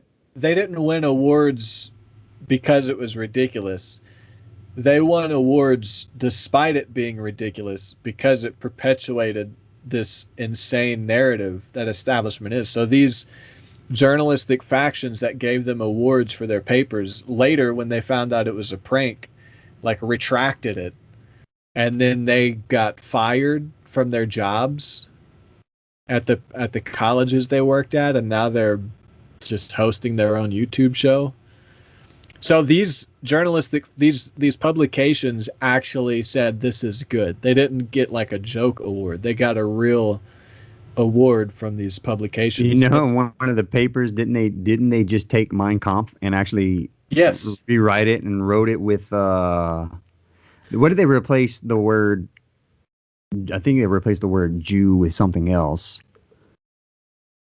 Toxic white masculinity or something. Yeah, something like that. And they submitted it and they actually got praised. And it was literally Mein Kampf. They took the word Jew out of it and put like a white person or what. I'd have to go back and listen to the episode again or try and find the paper, but they replaced it.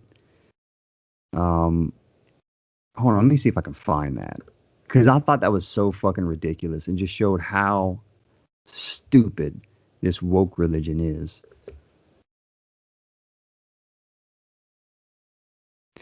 Dismissing Western astronomy as sexist and imperialist, and it makes the case for, they had a paper that makes the case for departments to study feminist astrology or practice interpretive dance instead. Other means superior to the natural sciences exist to extract alternative knowledges about stars and enriching astronomy, including ethnography and or other social science methodologies, careful examination of the intersection of extant astrologies from around the globe, incorporation of mythological narratives, and modern feminist analysis of them. Feminist interpretive dance, especially with regard to the movements of the stars and their astrological significance, and direct application of feminist and post-colonial discourses concerning alternative knowledges and cultural narratives.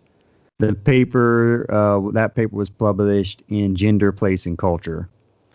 Human Reaction to Rape Culture and Queer Performativity at Urban Dog Parks in Portland, Oregon. That was a paper they wrote on canine rape culture in a Portland dog park. Do dogs suffer oppression based on perceived gender? The paper asked. That one was published. And Rubbing One Out, Defining Metasexual Violence of Objectification Through Non-Consensual Masturbation. They argue that men who masturbate while thinking about a woman without her consent are perpetuators of sexual violence. So that was another one that got some praise and accolades. So you can't jerk off and think about a chick, bro. And, think about this, because that's sexual violence. So that's how ridiculous, bro. Think about this. All this shit is, and this was from 2 years ago. They did this shit, and it's only escalated. Oh, okay. I got it. Yeah. Go ahead, bro. Think about if Neuralink takes off.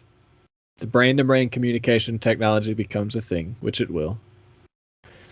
The smart cities really take over and they start scanning and policing everybody and dissidents, which they're going to, right? I hope not, but I don't feel good saying that these things are going to happen. Okay, this is just what I think based off of what I see. I don't have a good time thinking about, this dystopian future, but there could really come a time. You just read from the fake article, right? Yeah. There could literally come a time where they do enforce these policies because big tech companies are going to buy land and make their own government. And this reminds me of something else. I'll say that. And they're going to have the technology that is scanning your thoughts, and they're going to come get you and report you to police. Because let's say you work at this big tech company that sets up their own shop and government outside the city you live in. When you come back to your city, you're employed and under contract from that government over there. So you got these two governments working together, and all that company is just all this smart shit. I mean, you read that list of stuff that you have to be in business with to have this government land, your own government. It's all this smart stuff. So you're just going to be under the contract of two governments working together to stifle you, all under the guise of like, I don't know what the convenient sell point is going to be, that people are going to want to be like, oh, this is great, you know? But I mean, this is really, that's a fake article, but the framework that big tech and the CIA and the government is helping build right now, thanks to COVID and all the people that quarantine instead of wear a mask. It's like, just wear a mask. You know, all these people are what allows it to happen, because no one's awake and pushing back. It comes back to people. If the people wake up and push back, that's why they have to manufacture consent. Yeah. Because the people have the power. That's why 9/11 happened, and then because they were trying to vote in the NSA, the National Security Act, all for Bill Clinton's presidency, and it never got voted in. People were predicting, crazy conspiracy theorists were predicting false flags like the Gulf of Tonkin that got us into the Vietnam War. They were predicting a false flag for this NSA to get voted in because they saw it like, this is not good, this National Security Act. 9/11 happened in September. The next month, the National Security Act was finally voted in after like 8 years of Bill Clinton's presidency of it not. Boom, it got voted in. So you need consent from the people for these things based off of fears that were manufactured by our government in the first place. Yep. So the people have the power is what I'm saying. Yeah. All people have to do is wake up and be like, you know what, I'm not wearing my mask to the grocery store. Everyone's crowded and shopping, but we can't go to the restaurant and dine in and keep people open, keep waitresses paying their, like... Oh, we can. You can't. People... I get what you're saying, though. Yeah. People can go dine in here, but people aren't because their minds are under the spell. In Louisiana, we can. But here, restaurants are like halfway open, but people, they're terrified. Really? They eat this shit up, man. This is like a democratic state where people are like... I can tell you back home, bro, people don't give a fuck. They're going out. Yeah, they give a fuck here. Like, they don't give a fuck over here. I see people walk around all the time outside with masks, exercising. Young, healthy people with masks. Masks. I wear a mask to the grocery store and shit because if it makes outside, I mean at the park. No. I don't at the park. You can go fuck yourself. Going to the other side of the road because I'm walking and I don't have a mask. Go fuck yourself. That's what I'm saying. I'm not running 6 miles with a fucking mask on at a like. Could you see me fucking? I would die. I wouldn't even know how I'd fucking. How can you get a hard workout in with that shit on? Anyway, no, go fuck yourself. Like, if you're outside and you're 6 feet apart, what's the fucking point? Leave me alone. I don't need a mask. I went to a food truck with some friends the other day, and like everyone kept wearing their mask outside the food truck. I put it on out of respect when I went up to get my food. When I walked, I took the fucking mask off. We're outside. And they're all standing here with their masks. It's like... How about the band? Do you all wear masks when you're together at band practice? No. Oh, that's either. But I also know... But if someone gets sick, like, I'm like, hey, like, we check in with each other, like, hey, you know, like, Eddie wasn't feeling fucking... No. Eddie had just come home from traveling to Baltimore, where he was fucking... hanging out with a bunch of people up there. It's like, hey, you know what, man? Let's just give you a week. We're going to just do some video filming. We'll get together next week. So we just gave him like a week of basically quarantine. Hey, he's feeling fine. No symptoms. No, fuck it. We'll get together again. We got together again the next Sunday. You know, or if someone's sick in the band, we're like, hey, man, motherfucker, stay home. Or you wear a mask if you feel fucking feeling sick, you know, but we don't fucking mask. We get together every week. We're fine. I almost feel like when people go out, they have to put on this image. Right. Because we were all just together, not wearing a mask, and now that we're like in public in front of everyone's masked, and it's like, what's the difference here other than putting out this image? Yeah, I don't get that. That's especially if you were all just together without a mask on. Oh, dude, we rode to the food truck with no masks on. And then when we got there, we're like, I don't know, man. It drives me crazy, you know, like... Well, I can see. All right, I'm walking up to the food truck. I'm gonna be interacting with the person I'm getting the food from. Let me put my mask on. I don't order want my to get food. them shut down or give them problems Exactly. because I want to Exactly. make, Right, you know, because I want to make a fucking statement, or I don't want to give the poor person at the grocery store hassle because they want to offer me a fucking mask. I'm like, fuck you, I'm not wearing a mask, and like, well, the yeah. motherfucker's just trying to do his job, right? There's two I things. mean, There's like the mask is not a big deal, but what it represents, this kind of blind compliance that you can observe in public. right, There's these two things, and it's like I understand the whole mask thing. I also understand that Fauci has come out several times and said that they don't matter, but there's like conflicting science or no science at all that support the mask. So it's like I don't understand the mask at the same time. yeah, It's yeah. it's a wild time to live in, but it's also a I don't spiritual know. journey. It is a wild time to live in. I'm with Sam Tripoli that conspiracies lead to spirituality because you kind of have to rise above it and just I don't even know. Yeah, you have to live your own life, man, and Keep the love, you know. yeah, It all comes from a Understand- good place. understand what truly fucking matters, right? Yeah. At the end of the day. Yeah, what truly matters at the end of the day It's love. is love and money. I don't know about the money part, but love for sure. Yeah. I think that covers everything for today. Yeah, I think so, man.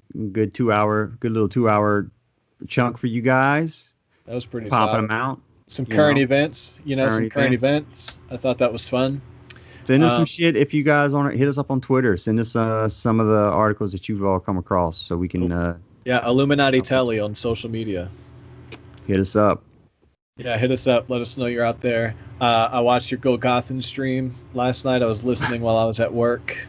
Wasn't much going on. We're just playing Overwatch. Yeah, shout out to your Go Gotham stream. I like that you'll have ads monetized. That's real cool. Yeah, man. We they make it official too. I don't know if you've watched any of the commercials, but Yeah. we have a fucking hilarious one about to come out. Wait, John you Hager. make? Oh, I don't see your commercial. Oh I yeah, saw we've got the commercials. No, I saw the Google sponsored ads from monetizing the channel. Yeah, that. But we actually have commercials we play in the middle of our stream, especially Oh, I if didn't it's like see a that. kettlebell killer stream. Like in the middle of my sets, we'll take a commercial break, and it's all ads that we have made personally for Golgothan for each one of our shows. Like we have an ad for John's show, we have an ad for Eddie's cooking show, we have an ad for my kettlebell killer workouts, and we make, since kind of an inside running joke in the band is Jai pretty much exclusively drinks Natter Days, which is like, I don't know if you ever had one of those. It's one of those natural light. It's like the natural light beer, but it's like a kind of a pink lemonade flavored, I think it is. It's got a hangover written all over it. Fuck that. All he fucking drinks is just Natter Days. So you'll see that there's this commercial that's going to come out that's it's a Natter Day commercial. And have you ever seen those animal commercials with Sarah McLachlan? Yeah. That sad song playing. It's basically a Natter Day commercial about all the kids in the world that are, deprived of their Natter Days and how they have to donate $666 to us over to. Anyway, you'll see the commercial. I'm gonna send it to you whenever he's finished. It is fucking hilarious, man. Yeah, so everybody check out Golgothan. Y'all got some good stuff going on. What else? Check out Alfred and the Teddinators, our last jam tape. We're finishing up vocals soon. We got a record coming out. It's gonna be badass. Fuck yeah. Subscribe to the Patreon. No ad audio, video. You can see our beautiful faces. My big beard. I'm growing just for you guys. Yep. And Death of Skepsis. You can see us right behind me. Check out our EPs. We got stuff coming down the pipe. Little young faces. Yeah, if you're in Denver, March 5th at the venue, come see Alfred and the Teddinators live. Oh, shit. Shredding. Live music again. I wouldn't even know what that feels like. It's been over a year. I'm nervous about it because it's like, I really am conflicted inside when I have this hard stance on everything we just talked about, and then I still got to go put my mask on. Ugh. You have to play with a mask on? I don't know, man. I don't think so, because Octopus Tree played it. Their band Joe and Spencer. They just put out a new record, Octopus Tree. It's pretty good. Every Light is a Sun. It's pretty good. So go check that out. But they didn't have to wear a mask while they play. But everyone in the crowd had to wear a mask. And it's like, just fucking fuck. I know. You can't even see if people are digging it or not. Can't see what? Can't even see if people are digging it or not. Oh, you can't do this. Yeah, I guess so. Woo! So, come check us out March 5th. Yep, and Golgothan will eventually be releasing our record Leech. I don't know when. Hopefully on Metal Blade. No, it's probably Metal Blade. They did get back to us. They're interested, they said, and they would sign us, but they are booked until 2022 right now, so their roster is full. They said they love the music, they love the content, they can't sign us right now. That's all it is. They're not signing anyone this year. Okay. Oh well, fuck it. Search continues. Yeah, well, it kind of aggravated me though, because that didn't aggravate me, but so Capra just got signed to Metal Blade. That's officially announced. I can say that on the podcast. And they're from Lafayette as well. They put out their music video and Metal Blade posted, and there's not a single member of that band that's from New Orleans. And you know what Metal Blade posts? They go, check out New Orleans' finest, Capra, with their new video, The Locust Preacher. And it's like, what the fuck? And it's like, why are you saying they're from New Orleans? They're from Lafayette, Louisiana. Why do you have to just say they're from fucking New Orleans just because they're from Louisiana? That's like 2 hours away. There's not a single member that lives in New Orleans or is even from New Orleans. But kind of upset. Big record label had to put New Orleans on there. I was like, yeah, that wouldn't have went down well with me. I'd have told them to go fuck themselves. Put that we're from, you know what? Put that we're from fucking Trot Springs, motherfucker. And I'd make it super obscure just to piss them off. Anyway. Trot Springs. Anyway, hope you guys enjoyed the episode. Yep. Good talking, bro. Good seeing you again as always. We'll get together on next week, talk some more current events, and we'll do another deep dive episode here probably, I guess, 2 weeks from now. Yeah. So, but we're gonna start trying to get to you guys more often.